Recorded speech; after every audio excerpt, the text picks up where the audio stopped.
A paz do Senhor, querido professor, querido aluno, e você também que nos assiste, mas que ainda não é um aluno frequente da EBD. Eu sou o irmão Cleanto, professor da classe Ágape, classe de jovens ali do Templo Central da IADERN, Igreja Assembleia de Deus, no estado do Rio Grande do Norte, e estamos em mais um episódio do EBD em Síntese Podcast. Este trabalho que é uma iniciativa do DENEC, o Departamento de Ensino e Educação Cristã da IADERN, dirigido pelo pastor Reinaldo Odilo. E aí, caro professor, você já percebeu que neste trimestre nós estamos estudando sobre a Carta de Tiago, né? Esse livro tão prático, né, que trata aí de temas importantíssimos, como vivência genuína da fé, a relação entre a fé e obras, a ética cristã, a importância de ouvir. Ele traz também comentários, né, sobre advertências, na verdade, sobre riqueza, sobre amizades. E o podcast de hoje tratará sobre a lição de número 7, que tem por título Autenticidade e Sabedoria.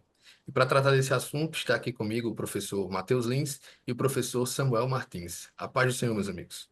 A paz do Senhor, querido irmão Cleanto, querido irmão Samuel, para mim é uma bênção e uma honra estar aqui dividindo mais uma vez essa bancada desse podcast maravilhoso que tanto tem engrandecido a nossa vida e também de todos aqueles que assistem, né, conosco esse podcast, os alunos e também professores. Hoje um tema muito importante, né, que é justamente tratar sobre a sabedoria segundo Tiago, né? A nossa lição tem por título Autenticidade e Sabedoria, e nós vamos bater um papo aqui exatamente sobre o que seria essa sabedoria genuinamente bíblica e o que seria ser autêntico e sábio ao mesmo tempo, segundo a palavra de Deus. Amém? Amém. Paz do Senhor, meus irmãos. É uma alegria muito grande estar dividindo bancada com vocês mais uma vez. E hoje para falar sobre sabedoria. Nada melhor do que estar arrodeado de sábios aqui nesta bancada para a gente poder aprender, né? Amém. Então, vamos começar pela leitura do texto bíblico, que se encontra no capítulo 3 da Carta de Tiago, dos versículos 13 ao 18. Eu já peço que o nosso irmão professor Matheus Lins possa fazer essa leitura. Pois não. Tiago, capítulo 3, versículos 13 a 18. A sabedoria que vem do alto. Quem dentre vós é sábio e inteligente? Mostre, pelo seu bom trato, as suas obras em mansidão de sabedoria. Mas, se tendes amarga inveja e sentimento faccioso em vosso coração, não vos glorieis, nem mintais contra a verdade. Essa não é a sabedoria que vem do alto, mas é terrena, animal e diabólica. Porque onde há inveja e espírito faccioso, aí há perturbação e toda obra perversa. Mas a sabedoria que vem do alto é primeiramente pura, depois pacífica, moderada, tratável, cheia de misericórdia e de bons frutos, sem parcialidade e sem hipocrisia. Ora, o fruto da justiça semeia-se na paz para os que exercitam a paz. Amém. E o tópico 1 da lição tem por título A Sabedoria Autêntica. E eu gostaria já de deixar como dica, querido professor, é que você diferencie, né? Já que vamos falar de sabedoria, eu acho importante que você diferencie o conhecimento, a inteligência e a sabedoria, para que o seu aluno ele se familiarize com esse termo, né? E ele entenda de fato o que que é a sabedoria. E começando pelo conhecimento, ele vem do latim cognoscere, que significa ciência, familiarizar-se, conhecer. E nós somos o resultado daquilo que nós conhecemos. Se você pensar em uma criança, quando ela conhece as letras, os seus desenhos, os seus respectivos sons de cada letra, de cada sílaba, ela passa a fazer o uso desse conhecimento ao longo de toda a sua vida. Então, o ser humano, ele tem essa capacidade de acumular conhecimento. Muitas pessoas acham que acumular conhecimento é inteligência, mas não, isso é uma capacidade do nosso cérebro de guardar aquelas informações. Isso é conhecimento. E ele é absorvido, então, por meio da razão, dos sentidos, da experiência.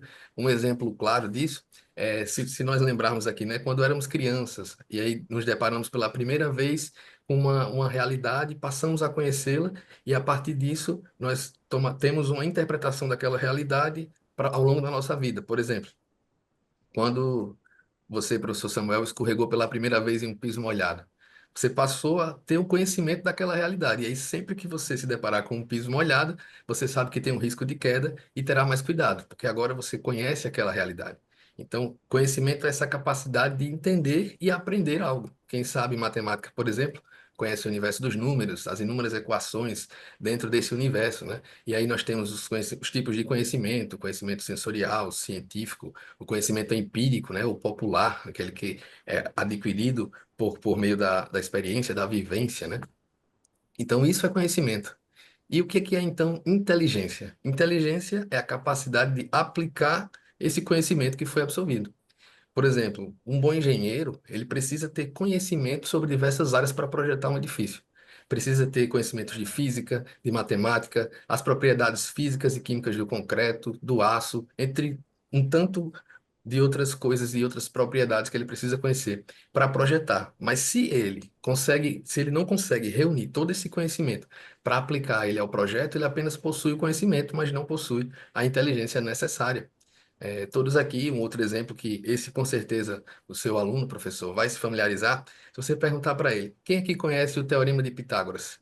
Muitos vão levantar a mão, eles estão ali, acabaram de sair do ensino médio, né? Todos ouviram falar sobre o grande Pitágoras. Mas você sabe pegar o Teorema de Pitágoras e calcular a altura de uma torre de transmissão? Você sabe calcular a inclinação de uma escada a partir desse teorema? Tão importante? Então veja que conhecer é diferente de aplicar, né? Então inteligência é essa aplicação do conhecimento outrora absorvido. E aí também temos tipos de inteligência, a inteligência matemática, a inteligência emocional, entre outras. E por fim chegamos à sabedoria, né? Este que é o tema da nossa aula, do grego sofia, né? Sabedoria, ele é o plus, né? Ele está acima do conhecimento e acima da inteligência. Ele é tão grande, tão superior, que só poderia vir do próprio Deus. A sabedoria ela pode ser definida, eu procurei algumas definições, e uma que eu achei bem interessante foi, ela é definida como a compreensão profunda e a aplicação sensata do conhecimento. E se a gente lê Provérbios capítulo 8, versículo 22 ao 31, podemos ver que desde a criação, desde antes da criação, ela já existia. Ela fez parte de todo o processo criativo de Deus. O próprio Adão, quando ele é designado por Deus ali para nomear os animais, ele não poderia ter feito isso se não tivesse a sabedoria. Então, a sabedoria, ela não pode ser adquirida por meio do estudo, da pesquisa, de leituras, ela é dom de Deus. Tiago 1, né, capítulo 1, versículo 5, nós lemos o capítulo 3, mas no capítulo 1, versículo 5, ele diz: Se, porém, alguém de vocês precisa de sabedoria, peça a Deus. E um ponto que é interessante comentar também é que muitas vezes associamos que o sábio, ele precisa ter muito conhecimento. Mas, na verdade, não precisa ter tanto conhecimento para ser sábio. Quantas pessoas você conhece que não terminaram o ensino regular, mas têm uma sabedoria que você, ao conversar com ela, ela te aconselha de uma forma que você nunca ouviu ninguém falar. Ela consegue lhe dar conselhos, lhe ajudar num processo decisório de uma forma que nem o seu professor, doutor da faculdade consegue. Então, sabedoria tem a ver com graça, tem a ver com algo dado e que nós não merecemos, né? Que por isso que ela vem de Deus, ela provém do Senhor. E só para finalizar a minha participação nesse tópico, eu acho interessante deixar um exemplo bíblico de sabedoria. Quando a gente lê lá em Provérbios, capítulo 8, né, 22, 31, esse texto já foi comentado, está escrito que a sabedoria ela estava com Deus desde o início, antes mesmo da fundação do mundo. E aí não tem como você ouvir essa ou ler, né, esse fragmento e não lembrar de João 1, 2, né, que ele vai dizer que no princípio era o verbo e o verbo estava com Deus e o verbo era Deus, ele estava no princípio com Deus. E aí eu queria que você questionasse o seu aluno. Assim, vocês já pararam para pensar por que que João se refere a Deus como o verbo? Aí talvez alguém já saiba a resposta, né? Ou não. E aí você vai explicar para ele, olha, o Evangelho de João, ele foi escrito na cidade de Éfeso, no final do primeiro século. E a filosofia que dominava aquela região ali era de um filósofo chamado Heráclito, um filósofo pré-socrático aí que viveu por volta de 500 a.C. E assim como seus contemporâneos, ele buscava explicar a origem do cosmos. E ele dizia muito assim: tudo que existe precisa de um intermediário para existir. E esse intermediário era o Logos, que em grego significa palavra, verbo. O Logos, para Heráclito, ele era essa força inicial, né, que deu origem a tudo que há. Ele dizia que o Logos permeia tudo, é uma razão suprema, pois as coisas são racionais, é um pensamento concretizado. Como Heráclito se preocupava em explicar a origem de tudo, ele usava muito uma palavrinha grega que se escreve arre, né? Transliterada é arre, que significa princípio, primeira causa, a origem. Então, para ele, o Logos é o que fundamenta o arre de todas as coisas. Mas por que eu falei de tudo isso? Porque João, ele sabia onde ele estava inserido e para quem ele ia falar. E quando ele vai iniciar o seu evangelho, ele parte do conhecido para o desconhecido. E Jesus fazia muito isso nas parábolas, né? Vocês lembram que ele utilizava de situações do dia a dia para apresentar o seu evangelho, algo que era do cotidiano daquelas pessoas. E aí João, quando ele vai iniciar o seu evangelho, ele inicia concordando com Heráclito. Ele diz assim: olha, no princípio era o Logos, e o Logos estava com Deus. Aí lá no versículo 14, ele vai contar algo que Heráclito não contou, que esse verbo, esse Logos, ele se fez carne e habitou entre nós, cheio de graça e de verdade, e vimos a sua glória, glória como do unigênito do Pai.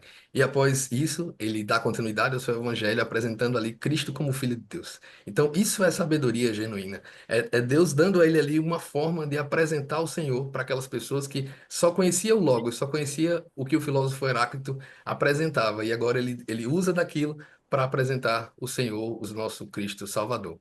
Amém? Amém. Cleanto, e quando você estava explicando muito bem aí, já são pontos de contato que você consegue trazer fundamentos clássicos da filosofia, né? Você vai trazer muitos pontos de contato para a turma já começar a se contextualizar sobre sabedoria e conhecimento, né? Isso é muito, muito importante. Até já, a gente já faz um parêntese pedagógico aqui também, que essa estratégia que o cliente apresenta é chamada de aprendizagem por zonas proximais. A ideia é que você, professor que conhece bem sua turma, detecte conhecimentos que são comuns a todos, e aí essa é uma zona de conhecimento que todo mundo já está nela, e você utilize dessa zona de conhecimento para trazer para próximo do conhecimento que você quer também agregar na aula, no caso é o conhecimento sobre essa sabedoria autêntica. Então você pode pegar esse conhecimento prévio, essa zona de conhecimento sobre a filosofia clássica, os filósofos, especialmente o pré-socrático, lá o Heráclito, trazer toda essa parte do Logos, da Ré, e trazer, conectar com João capítulo 1, versículo 1 e 2 e 3 e diante. Então você vai trazer a Bíblia, que é um conhecimento novo que se pretende agregar neste domingo, para uma zona próxima, né, que seria, no caso, a filosofia que a gente estuda mesmo no ensino médio e que está bem fresquinho na cabeça do jovem, né? Então, isso é extremamente importante. O professor que, não, tudo bem, eu vejo minha turma já tem pessoas de mais idade, talvez não lembrem desses conhecimentos de quem está saindo do ensino médio, mas você vai detectar na sua turma uma zona de conhecimento que você vai aproximar dela e, a partir dela, introduzir os assuntos da aula de hoje. Então, isso é muito importante. Superada a questão pedagógica, quando a gente vai ver o tópico, né, sabedoria autêntica, é porque existe, então, uma que não é autêntica, né? Se a gente está falando de uma sabedoria verdadeira, é porque existe alguma sabedoria por aí que não é verdadeira, que é falsa, falseada. Então, também isso é um jogo semântico, né, que a própria lição já encapsula, não só a lição, como a revista inteira, né, sempre tem isso. E a gente sempre está vendo alguma característica, um elemento autêntico, é porque existe ele deformado enfim, deteriorado, não autêntico. Então, a sabedoria autêntica, como a gente até já viu aqui, Tiago 1,5, ela vem de Deus. A sabedoria autêntica, então, ela se baseia no próprio Deus, que é a definição de sabedoria. Se a gente fosse até pensar do que é mais próximo da sabedoria, Deus. O que é mais próximo da perfeição, Deus. Afinal, ele é a fonte de tudo que é bom, belo e gracioso no universo. Então, se você quer saber o que é sábio, o que é ser sábio, descubra quem é Deus e mimetize seu caráter. Afinal, a ética cristã é isso. São cristãos que querem se parecer com Cristo. A ética cristã é ser de meus imitadores, né? Como eu sou de Cristo, disse Paulo. Então, o objetivo é imitar ao filho que imita o pai. Então, a gente consegue então ser parecido com ele. Essa é a forma que o crente vive. E não seria diferente também com relação à sabedoria, que tem tudo a ver também com a ética do crente, que basicamente é a conduta cristã. Ser sábio, você sabe que alguém é sábio através de suas condutas. É interessante que a ausência de uma conduta, o tolo se passa por sábio. Está em Provérbios também que, calado, um tolo pode ser contado entre os sábios. Né? Então, na hora que o tolo começa a agir, aí denuncia, seja sua fala, suas atitudes, seus pensamentos, seu caráter, tudo isso revela um tolo. Basta ele se mexer, basta ele começar a agir. Então, calado, ele até pode ser contado entre os sábios, mas realmente você vai distinguir o verdadeiro sábio quando ele começa a agir, quando ele começa a pôr em prática. Por isso que eu também digo que a sabedoria, então, não é medida por quanto você sabe de alguma coisa. Isso aí você está tendo conhecimento, você bacana, você é uma enciclopédia.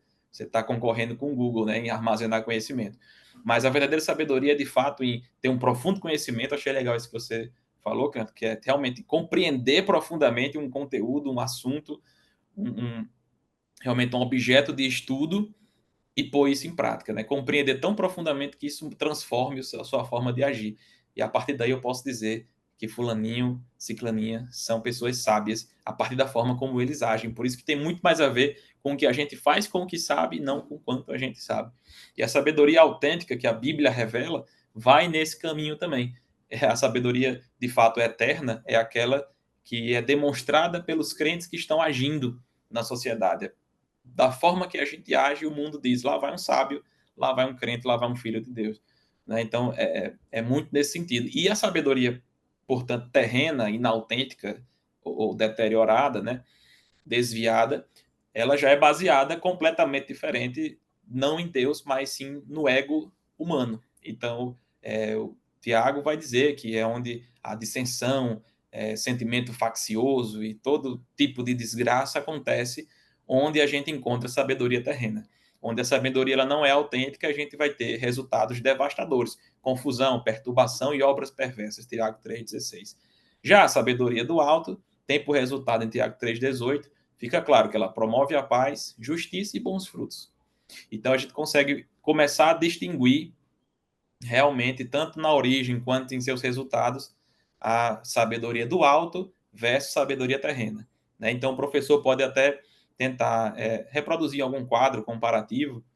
Eu vou até pedir depois para o editor colocar rapidamente esse quadro nos comentários, para que o professor possa também reproduzir isso em sala de aula, agregar mais coisas, mas diferenciar dessa sabedoria terrena e do alto a origem dela, sua natureza, a motivação, resultados, os impactos nas relações, exemplos bíblicos dela e versículos chaves também para diferenciar isso. A partir daí você já consegue introduzir sua aula, você vai trazer muitos pontos de contato, já vai gerar anotações na Bíblia, isso é muito legal. Estimule os alunos também a abrir a Bíblia Sagrada, um lápis grafite, uma poli, você abre lá e consegue fazer marcações nos versículos, sem transferir a tinta para o outro lado, né? Então, por isso que a gente recomenda lápis grafite, até lápis de coleção, para você, ao invés de usar marca-texto, né, e transferir a tinta para a página que é fina, passa para trás, né? Você pinta com a coleção das mais baratas que tem, você consegue fazer esses destaques.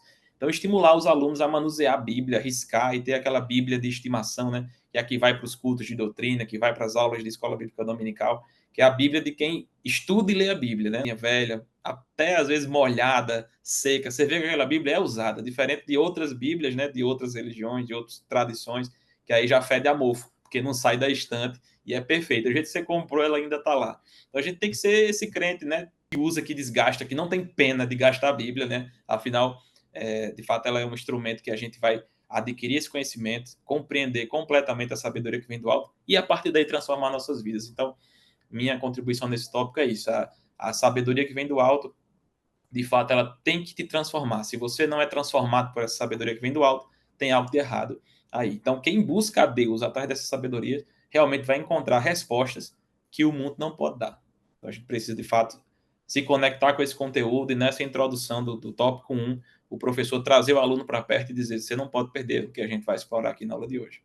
Amém, irmão Samuel. É isso mesmo. Como os irmãos já bem comentaram, sabedoria não tem nada a ver com erudição, ou com inteligência, ou com sagacidade. Ou melhor dizendo, elas não se confundem. A sabedoria, propriamente dita, ela só pode vir de uma fonte, né? Todo o conhecimento que a gente adquire, né, é como se Tiago estivesse dizendo assim.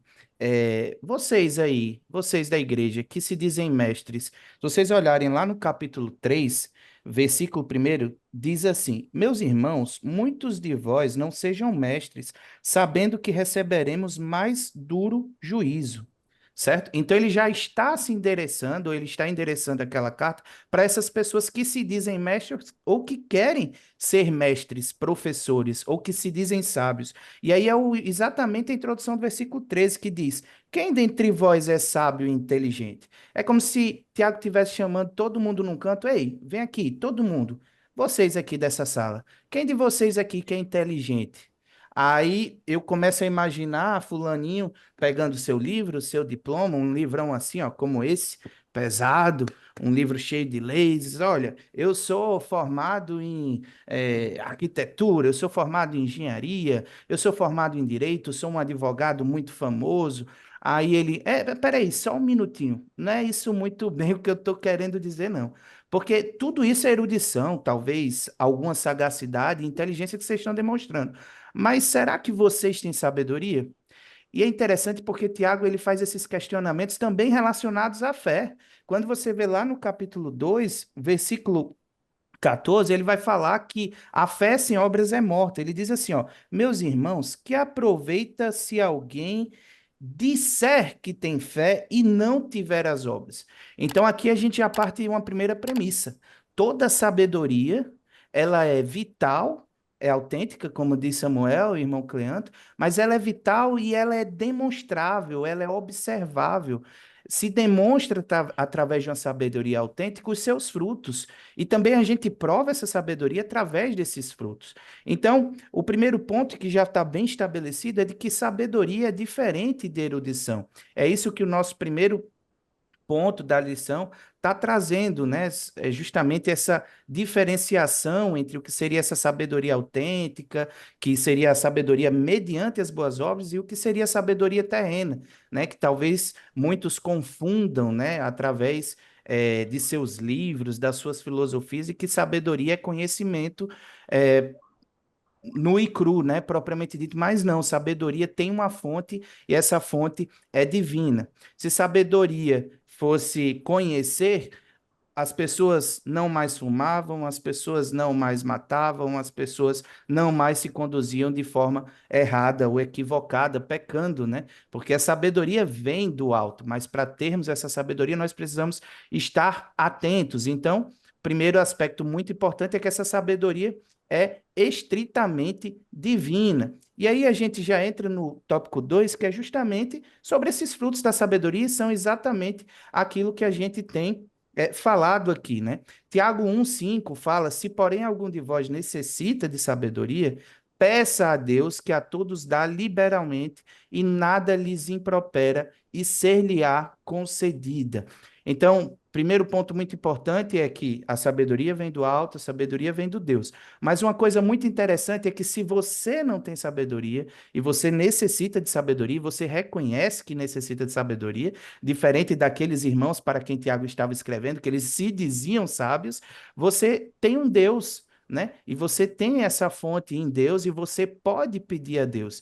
Então, há três pontos muito importantes. É que, primeiro, Deus concede sabedoria liberalmente. Quer dizer, ele não restringe essa dádiva, ele não restringe o dom. Ele não diz, eu não vou dar essa sabedoria a você. Bom, se você pede realmente com inteireza de coração, com uma fé pura, uma fé de ação, uma fé que é vital, Deus concede essa sabedoria. O segundo aspecto muito importante é que Deus não censura quem pede. Ele primeiro dá liberalmente, né? E Deus ele também não censura, que é diferente dos homens. Os homens precisam pagar para adquirir conhecimento. Não, a gente, crente, que é crente em Deus, que tem fé em Deus, a gente se ajoelha, ora e Deus dá, como o próprio Tiago falou. E primeiro, e, acima de tudo, fé. A fé é essencial para receber essa sabedoria. E Tiago ele começa a diferenciar, né, a fazer diferença entre o que seria a sabedoria terrena e a sabedoria celestial, né, meus irmãos? Então, meus irmãos, justamente nesse tópico 2 da lição, Tiago ele vai trazer nesses versículos 17 e 18, quando ele fala que a sabedoria vem do alto, é primeiramente pura, depois pacífica, indulgente, tratável, plena de misericórdia e de bons frutos, imparcial, sem hipocrisia. Aí ele continua: ora, é em paz que se semeia o fruto da justiça para os que promovem a paz. Então, Deus se manifesta através dessas qualidades espirituais. E essas qualidades espirituais, que são exteriorizadas através da sabedoria, só podem ter realmente aqueles que têm uma mente renovada. Porque isso é uma dotação do Senhor, é um dom que Deus deu, uma mente e um coração renovado. Então ela é pura, quer dizer, é livre de más intenções. ela é pacífica, ela não, ela promove a harmonia. Não há dissensão, não há conflito. A sabedoria não é dada para que um se distingua mais do que o outro e isso gere algum conflito. Ela é indulgente, ela não busca vingança. Quer dizer, eu vou ser mais sábio para provar para fulano de tal que eu sou mais inteligente do que ele e acaba incorrendo no erro de que ser sábio é adquirir conhecimento. É por isso, meus irmãos, que há tantas pessoas idosas, né, o que é uma contradição, tantas pessoas idosas que não têm sabedoria, enquanto há muitas pessoas bem novas que têm já uma sabedoria tremenda e às vezes a gente fica até atônito realmente e surpreso vendo pessoas tão jovens e tão sábias e, a contrário senso, pessoas tão velhas e tão realmente ignorantes de Deus, ignorantes dessa verdadeira sabedoria. Mas essa sabedoria, ela também é tratável. Quer dizer, o verdadeiro professor, o verdadeiro mestre, para quem Tiago estava escrevendo, ele está disposto a falar, mas ele está disposto também a ouvir. Ele está disposto a ensinar, mas ele está disposto a aprender. Ela é misericordiosa, que Tiago também fala. Quer dizer, ela se demonstra por atos de bondade.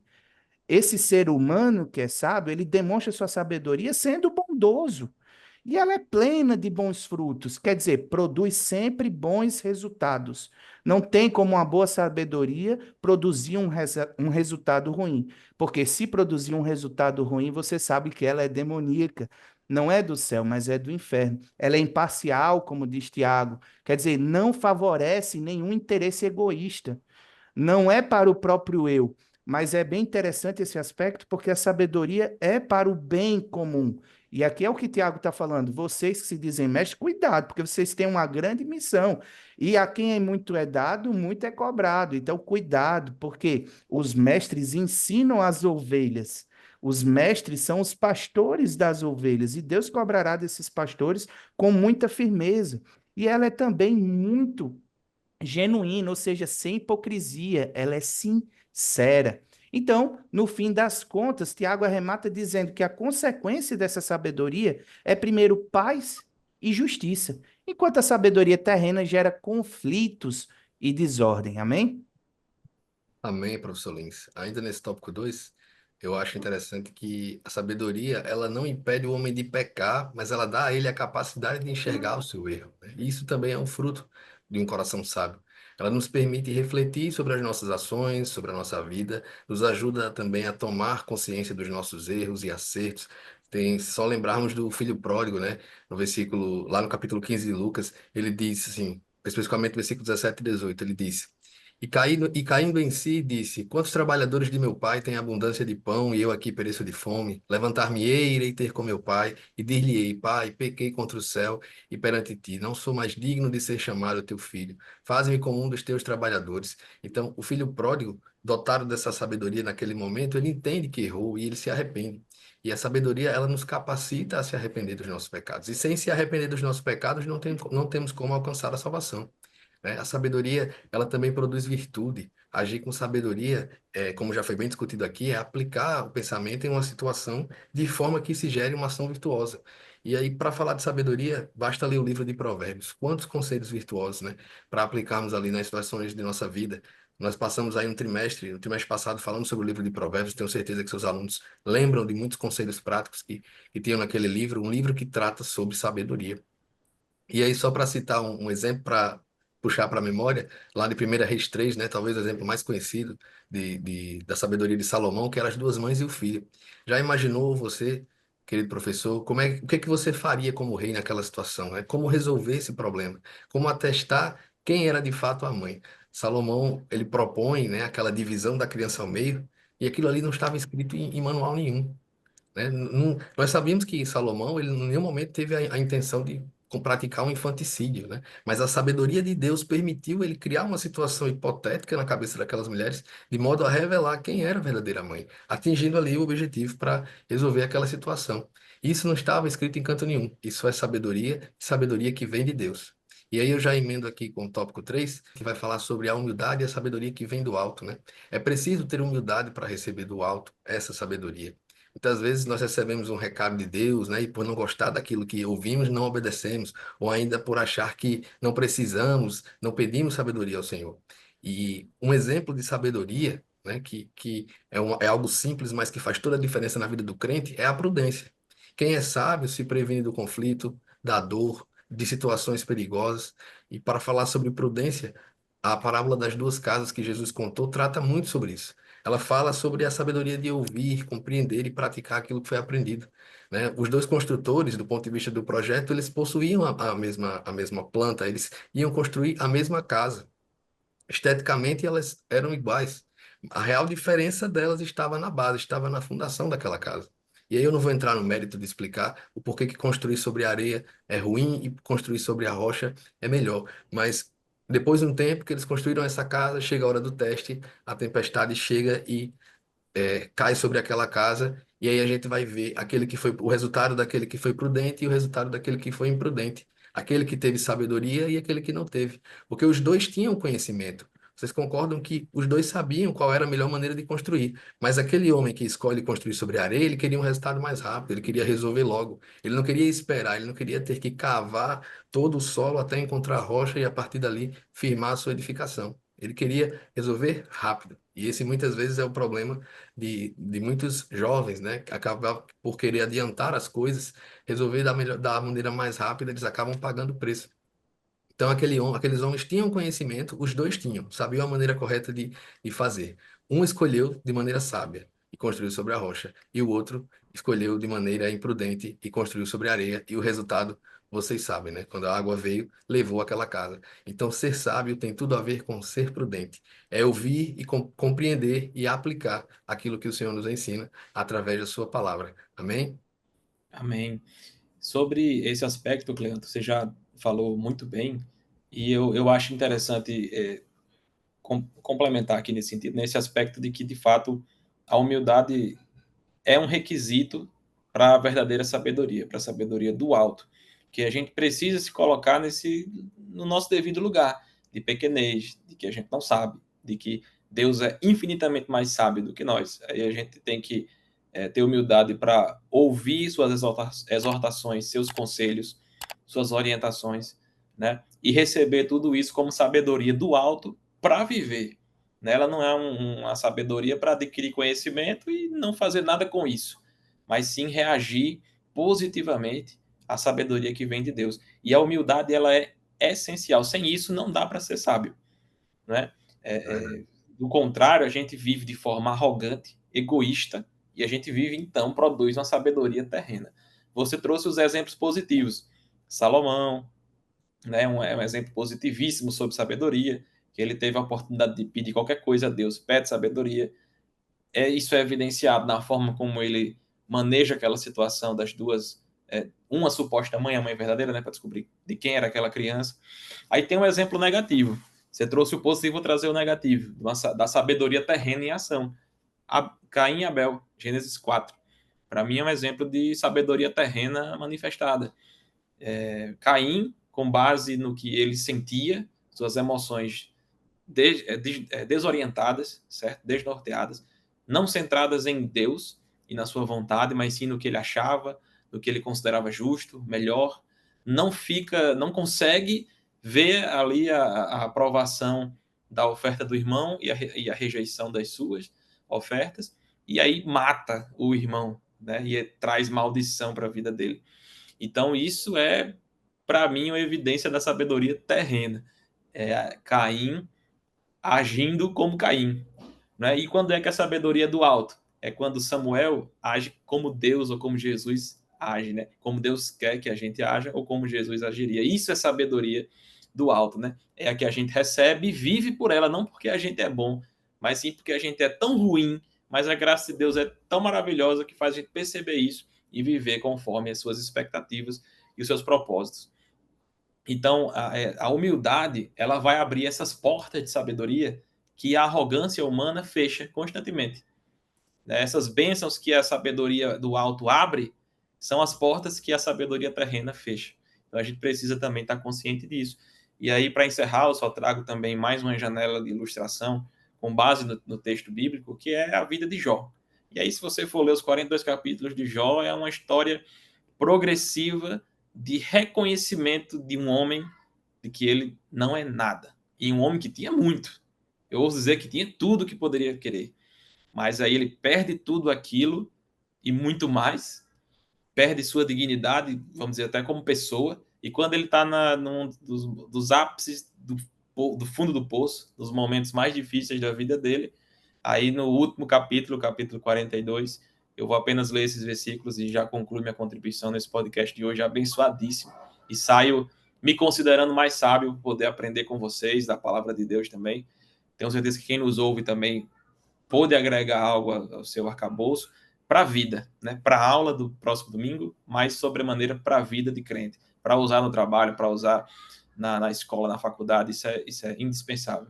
E aí, eu vou ler aqui na NVT, capítulo 42 de Jó, versículo 3 ao 6. Ele diz: Perguntaste, quem é esse que com tanta ignorância questiona a minha sabedoria? Isso é Deus falando, né? Sou eu. Falei de coisas de que eu não entendia, coisas maravilhosas demais que eu não conhecia. Essa é a resposta de Jó. Dissestes, ouça e eu falarei. Eu lhe farei algumas perguntas e você responderá.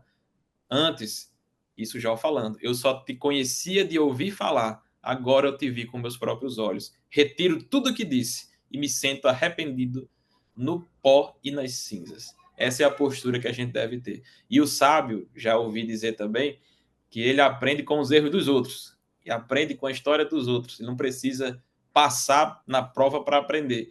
Ele tem essa estratégia de aprender com os exemplos dos outros. Então, que a gente possa ser sábio, aprender com o exemplo de Jó e selar esse conteúdo de hoje com essa lição de humildade. A gente retirar tudo que disse e sentar-se arrependido no pó e nas cinzas para aprender de quem é realmente a fonte da sabedoria, aprender aos pés de Deus, de Cristo, da sua vontade, da sua palavra. É isso que importa, é isso que faz a gente sábio, para a gente poder ter humildade para abrir as portas que a arrogância já fechou nas nossas vidas. Amém, irmão Samuel. Você trouxe aí um grande exemplo, que é o exemplo de Jó, né? Jó, em algum momento da sua vida, ele ficou tão no fundo do poço, né, que ele chegou a dizer, isso está lá em Jó, capítulo 10, versículos 1 a 4, se eu não me engano. Jó chegou a dizer que a alma dele tinha tédio da vida dele. E isso é bem para representar, né, que na verdade, por mais sábio que você seja, Jó era muito sábio, tanto é que terminou aí provando a sua sabedoria. Há alguns equívocos nas nossas vidas, né? E que esses equívocos, esses tropeços não definem realmente, as nossas quedas não definem quem somos, mas a nossa sabedoria, né? Que é a sabedoria que nos levanta justamente e de nos livrar de ficar prostrados. E é tão interessante o quanto que a sabedoria é importante. Vocês trouxeram exemplos realmente maravilhosos, mas eu não poderia deixar de trazer um exemplo também aqui, que é o exemplo do grande Estevão. E eu digo grande porque ele se mostrou grande através da fé com que falava e através da sabedoria com que falava. Se nós formos lá para Atos dos Apóstolos, capítulo 6, a partir do versículo 8, diz o seguinte: E Estevão, cheio de fé e de poder, você vê aí que já é realmente um fundamento ser cheio de fé e de poder, né? Fazia prodígios e grandes sinais entre o povo. Versículo 9. E levantaram-se alguns que eram da sinagoga, chamada dos libertos, e dos sirineus, e dos alexandrinos, e dos que eram da Cilícia e da Ásia, e disputavam com Estevão. Olha que interessante. Diversas correntes filosóficas agora se levantavam contra a única sabedoria, que era a sabedoria de Deus, a sabedoria que estava em Estevão. E Estevão com certeza foi interpelado, Estevão com certeza foi questionado qual que era a razão daquela fé com que ele com tanta expressividade falava, com tanta sabedoria demonstrava. E o versículo 10 é muito enfático, que dizia o seguinte: não podiam resistir à sabedoria e ao espírito com que falava. Veja então que sabedoria e espírito estão andando lado a lado. E tudo isso com a premissa muito básica, que é ter fé.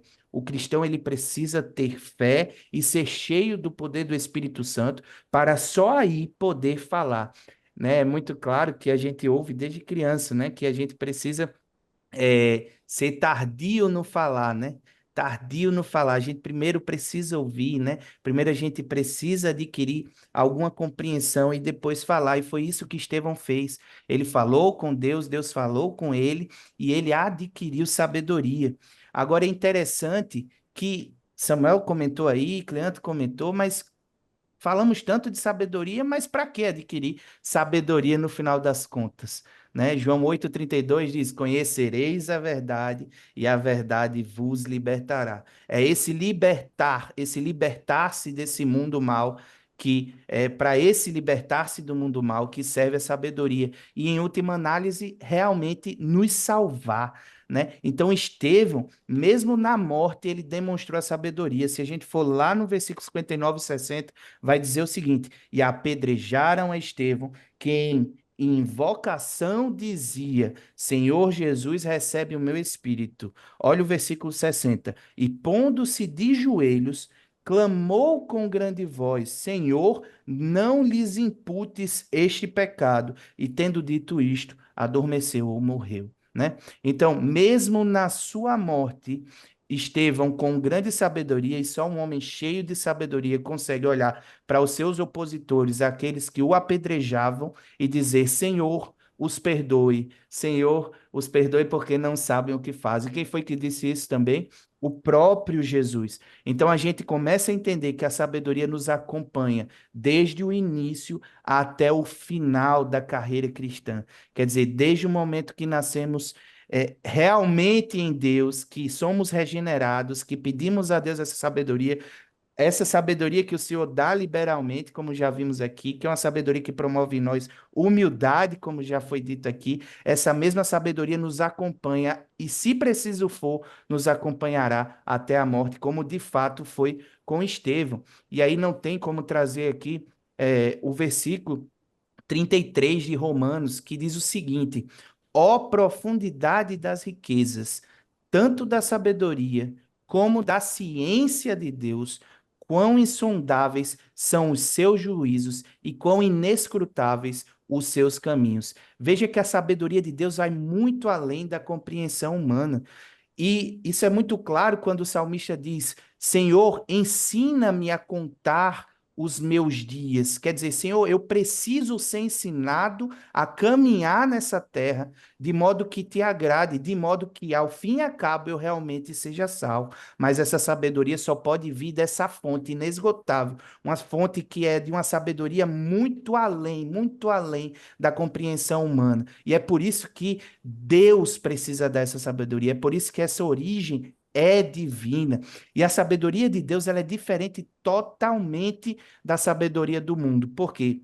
Lá em 1 Coríntios, capítulo 1, 25, a gente tem esse seguinte versículo, diz o seguinte: porque a loucura de Deus é mais sábia do que os homens e a fraqueza de Deus é mais forte do que os homens. Esse versículo não está falando que Deus é fraco, mas está dizendo que o menor detalhe de Deus, aquilo que é mais pueril talvez para Deus, isso é uma grande loucura para o mundo. Isso parece uma grande loucura para o mundo, mas Deus é sábio e Deus também concede sabedoria a nós. Então é isso, meus irmãos. Vamos ter em mente que a nossa sabedoria é dada primeiro para sermos salvos, para vivermos nessa terra de modo que agrade ao Senhor, né? De modo que cumpramos a verdadeira vontade dele para as nossas vidas, o seu verdadeiro propósito, mas acima de tudo, que essa sabedoria produz em nós humildade, devoção, indulgência, nada de espírito faccioso, e que é uma promoção para o bem do cristão e de todos aqueles que estão à sua volta.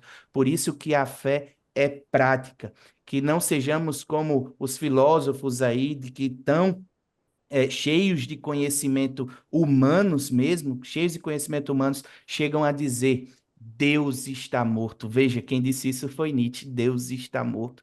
Nossa, que grande conhecimento, né? Mas Deus já provou com a sua sabedoria e também por tudo que foi revelado nas Sagradas Escrituras e também através da sua criação, de que ele é muito superior ao homem.